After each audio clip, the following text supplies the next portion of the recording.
ಸದ್ಯಕ್ಕೆ ಬೆಳಿಗ್ಗೆ ಬಂದಂಥ ಅನಾಮಿಕ ವ್ಯಕ್ತಿ ಎರಡು ವಕೀಲರ ಜೊತೆಗೂ ಕೂಡ ಬಂದಿರ್ತಾನೆ.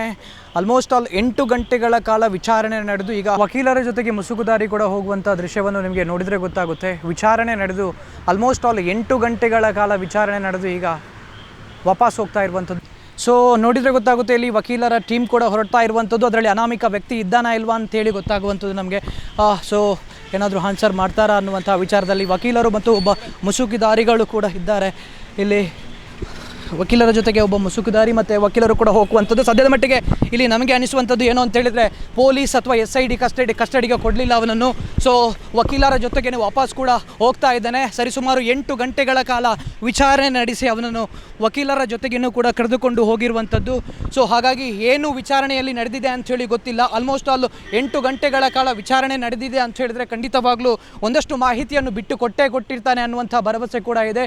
ಸೊ ಹಾಗಾಗಿ ಇಲ್ಲಿ ನಾವು ನೋಡಬೇಕು, SIT ಆಫೀಸರ್ಸ್ಗಳು ಏನಾದರೂ ಮಾತಾಡ್ತಾರಾ ಅಂತ ಹೇಳಿ. ಈ SITನ IO ಕೂಡ ಇದ್ದರು, ಅವರನ್ನು ಮಾತಾಡಿಸುವಂಥ ಪ್ರಯತ್ನವನ್ನು ಕೂಡ ಪಟ್ವಿ ನಾವು. ಸೊ ಅವರು ಹೊರಗಡೆ ಬರ್ತಾ ಇಲ್ಲ, ಬೇರೆ ದಾರಿಯಿಂದ ಅವರು ಹೋಗಿರುವಂಥದ್ದು IOರವರು ಕೂಡ. ಸೊ ಹಾಗಾಗಿ ಇಷ್ಟರವರೆಗೆ ಏನೆಲ್ಲ ತನಿಖೆ ನಡೆಯಿತು ಮತ್ತು ಯಾವ ರೀತಿಯಾಗಿ ಇದು ಎಕ್ಸಿಮೇಷನ್ ಮಾಡುವಂಥದ್ದು, ಬಾಡಿಯನ್ನು ಹೊರತೆಗೆಯುವಂಥದ್ದು ಎಲ್ಲನೂ ಕೂಡ ಪಾರದರ್ಶಕವಾಗಿ ಇರುತ್ತಾ, ಮಾಧ್ಯಮದ ಮುಂದೆನೇ ಇರುತ್ತಾ, ಇನ್ನಷ್ಟು ವಿಟ್ನೆಸ್ಗಳು, ಸಾಕ್ಷಿಗಳು ಮತ್ತು ಮನೆಯವರು ಕಳ್ಕೊಂಡವರು ಕೂಡ ಬರೋಕೆ ಇದ್ದಾರೆ, ಇವರಿಗೇನಾದರೂ ಹೆಲ್ಪ್ ಲೈನ್ಗಳನ್ನು ಮಾಡ್ತೀರಾ ಅನ್ನುವಂಥ ವಿಚಾರದಲ್ಲಿ ಒಂದಷ್ಟು ಪ್ರಶ್ನೆಗಳನ್ನು ಕೂಡ ಕೇಳೋಕಿತ್ತು. ಮತ್ತು ಯಾವಾಗ ಎಕ್ಸಿಮೇಷನ್ ಮಾಡ್ತೀರಾ, ಯಾವಾಗ ತೆಗಿತೀರಾ ಅನ್ನುವಂಥ ವಿಚಾರದಲ್ಲಿ ಪ್ರಶ್ನೆ ಕೂಡ ಮಾಡುವಂಥದ್ದಿತ್ತು. ಬಟ್ ನಮ್ಮ ಕೈಗೆ ಸಿಗಲಿಲ್ಲ, ಅವರು ಹೊರಟು ಹೋಗಿದ್ದಾರೆ. ಸೊ ಅದೇ ರೀತಿ ಅಡ್ವೊಕೇಟ್ ಜೊತೆಗೂ ಒಂದಷ್ಟು ಪ್ರಶ್ನೆಗಳನ್ನು ಕೇಳಬೇಕಿತ್ತು. ನೀವು ನೋಡಿದ್ರಿ, ಅವರು ಸೀದಾ ಹೋಗಿರುವಂಥದ್ದು, ಯಾವುದೇ ಉತ್ತರವನ್ನು ಕೂಡ ಕೊಡಲಿಲ್ಲ. ನೀವು ಬೆಳಗ್ಗೆಯಿಂದ ನೋಡಿದ್ರಿ ಏನೇನೆಲ್ಲ ಆಯಿತು ಅನ್ನುವಂಥ ವಿಚಾರದಲ್ಲಿ ಅಂತ ಹೇಳಿದ್ರೆ, IB ಆಫೀಸಲ್ಲಿ SIT ಟೀಮ್ ಕೂಡ ಇತ್ತು. ಸೊ ಅಲ್ಲಿಗೆ ಆ ವ್ಯಕ್ತಿಯನ್ನು, ಅನಾಮಿಕ ವ್ಯಕ್ತಿಯನ್ನು ಕೂಡ ಕರೆದುಕೊಂಡು ಬಂದಿರುವಂಥದ್ದು. ನಂತರದಲ್ಲಿ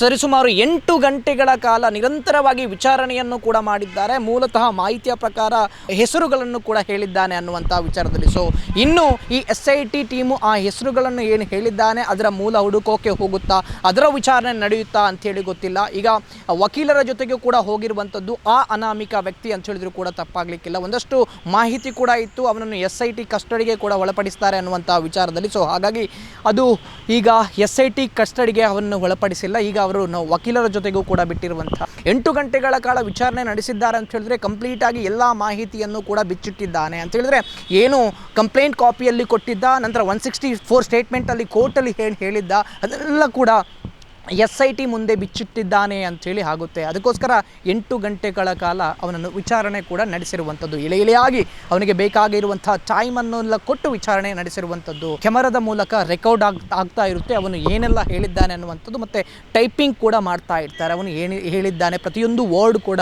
ಟೈಪ್ ಆಗಿ ಇರುತ್ತೆ. ಈಗ ಯಾವಾಗ ಎಕ್ಸಿಮೇಷನ್ ಮಾಡ್ತಾರೆ, ಬಾಡಿಯನ್ನು ಹೊರತೆಗೆಯುವಂಥದ್ದು ಯಾವಾಗ ಅನ್ನುವಂಥ ವಿಚಾರದಲ್ಲಿ ಗೊತ್ತಿಲ್ಲ. ಒಂದಷ್ಟು ಮಾಹಿತಿಯ ಪ್ರಕಾರ ಸೋಮವಾರ ಅಥವಾ ಮಂಗಳವಾರ ಬಾಡಿಯನ್ನು ಹೊರತೆಗಿತಾರೆ ಅನ್ನುವಂಥದ್ದು ಕೂಡ ನಮಗೆ ಮಾಹಿತಿ ಕೂಡ ಸಿಕ್ಕಿರುವಂಥದ್ದು. ಮತ್ತೊಂದು ಮಾಹಿತಿ ಕೂಡ ಹರಿದಾಡ್ತಾ ಇದೆ, ಈ ಕಲ್ಲೇರಿಯಲ್ಲಿ ಒಂದು ಮಗು ಇತ್ತು, ಅದನ್ನು ನಾನು ಹೂತಿದ್ದೀನಿ, ಅದನ್ನು ಕೂಡ ಎಳೆಯಲಾಗಿ SIT ಮುಂದೆ ಬಿಚ್ಚಿಟ್ಟಿದ್ದಾನೆ ಅಂಥೇಳಿ. ಅದು ಆ್ಯಕ್ಚುಲಿ ಪೊಲೀಸ್ ಕಂಪ್ಲೇಂಟಲ್ಲಿ ಏನು ಹೇಳಿದ್ದಾನೆ ಅದರಲ್ಲಿ ಕಂಪ್ಲೀಟಾಗಿ ಬಿಚ್ಚಿಟ್ಟಿದ್ದಾನೆ. ಸೊ ಅದನ್ನೇ ಎಲ್ಲ ರವಾನೆ ಕೂಡ ಆಗ್ತಾ ಇದೆ. ಒಳಗಡೆ ಏನು ಹೇಳಿದ್ದಾನೆ ಅಂಥೇಳಿ ಕೂಡ ಯಾರಿಗೂ ಕೂಡ ಗೊತ್ತಿಲ್ಲ. ಯಾಕೆಂತೇಳಿದರೆ ಅಲ್ಲಿ ಅಡ್ವೊಕೇಟ್ ಮತ್ತು ಆ ವ್ಯಕ್ತಿ ಮತ್ತು IO ಆಫೀಸರ್ಸ್ ಇದ್ದದ್ದು ಬಿಟ್ಟರೆ ಬೇರೆ ಯಾರೂ ಕೂಡ ಇರಲಿಲ್ಲ. ಹೊರಗಿನವರಿಗೂ ಕೂಡ ಯಾವುದೇ ಮಾಹಿತಿ ಕೂಡ ಇಲ್ಲ. ಈಗ ಒಂದಷ್ಟು ಇನ್ವೆಸ್ಟಿಗೇಷನ್ಗೆ ಈ IO ಅನುಚೇತನ್ ಆಗಿರ್ಬೋದು ಅಥವಾ ಈ ಜಿತೇಂದ್ರರವರು ಆಗಿರ್ಬೋದು ಇಳಿತಾರ, ಅಥವಾ ವಿಚಾರಣೆ ಮಾಡಿ ಇದನ್ನು ಇನ್ವೆಸ್ಟಿಗೇಷನ್ ಮಾಡಿ ಮೊಹಂತಿರವರಿಗೆ ಒಪ್ಪಿಸಿ ಈ ರೀತಿಯಾಗಿ ಇದೆ ಅಂಥೇಳಿ ಮೊಹಂತಿರವರ ಆರ್ಡರ್ ನಂತರವಾಗಿ ಎಕ್ಸಿಮೇಷನ್ಗೆ ಇಳಿತಾರ ಅನ್ನುವಂಥ ಪ್ರಶ್ನೆ ಕೂಡ ನಮಗೆ ಕಾಡುವಂಥದ್ದು. ಗೊತ್ತಿಲ್ಲ ನಾಳೆಯ ಡೆವಲಪ್ಮೆಂಟ್ ಏನೇನೆಲ್ಲ ಆಗುತ್ತೆ, ಯಾವ ರೀತಿಯಾಗಿ ಇರುತ್ತೆ.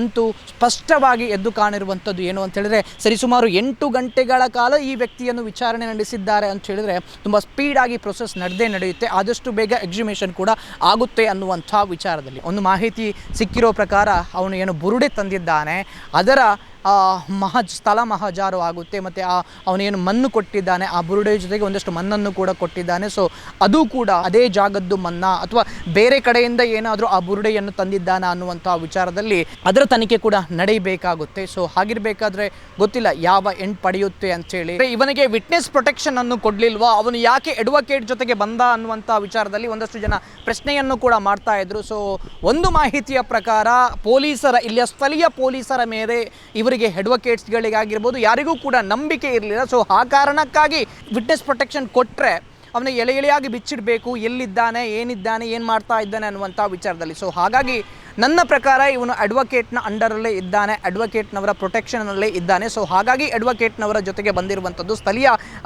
ಪೊಲೀಸರು ಯಾರಿದ್ದಾರೆ ಅವರ ಒಂದು ವೇಳೆ ಪ್ರೊಟೆಕ್ಷನನ್ನು ತೆಗೆದುಕೊಂಡ್ರೆ ಅಥವಾ ವಿಟ್ನೆಸ್ ಪ್ರೊಟೆಕ್ಷನಲ್ಲಿ ಇವನನ್ನು ಹಾಕಿದರೆ ಖಂಡಿತವಾಗ್ಲೂ ಸ್ಥಳೀಯ ಪೊಲೀಸರು ಬರ್ತಾರೆ. ಸೊ ಸ್ಥಳೀಯ ಪೊಲೀಸರು ಮಾಹಿತಿಯನ್ನು ಲೀಕ್ ಮಾಡ್ತಾರೆ. ಸೊ ಹೀಗಿರಬೇಕಾದ್ರೆ ಅಡ್ವೊಕೇಟ್ಗಳ ಜೊತೆನೇ ಇರುವಂಥದ್ದು. ಸೊ ಇದು ಇಷ್ಟು ಮಾಹಿತಿ. ಈಗ ಹೋಗಿರುವಂಥದ್ದನ್ನು ಕೂಡ ನೀವು ನೋಡಿದ್ರಿ, ಅವನು ಅಡ್ವೊಕೇಟ್ ಜೊತೆಗೇ ಹೋಗಿರುವಂಥದ್ದು. ಸೊ ಹಾಗಾಗಿ ಅಡ್ವೊಕೇಟ್ರವರ ಪ್ರೊಟೆಕ್ಷನಲ್ಲಿ ಇದ್ದಾನೆ. ಗೊತ್ತಿಲ್ಲ ನಾಳೆ ಮತ್ತೆ ವಿಚಾರಣೆಗೆ ಇವನನ್ನು ಕರೀತಾರಾ, ವಿಚಾರಣೆ ಮುಂದುವರಿಯುತ್ತಾ ಅಥವಾ ವಿಚಾರಣೆ ಇವತ್ತಿಗೆ ಮುಗಿಯುತ್ತಾ ಅಥವಾ ನಾಳೆ ಏನಾದರೂ ಎಕ್ಸಿಮೇಷನ್ ಮಾಡ್ತಾರಾ.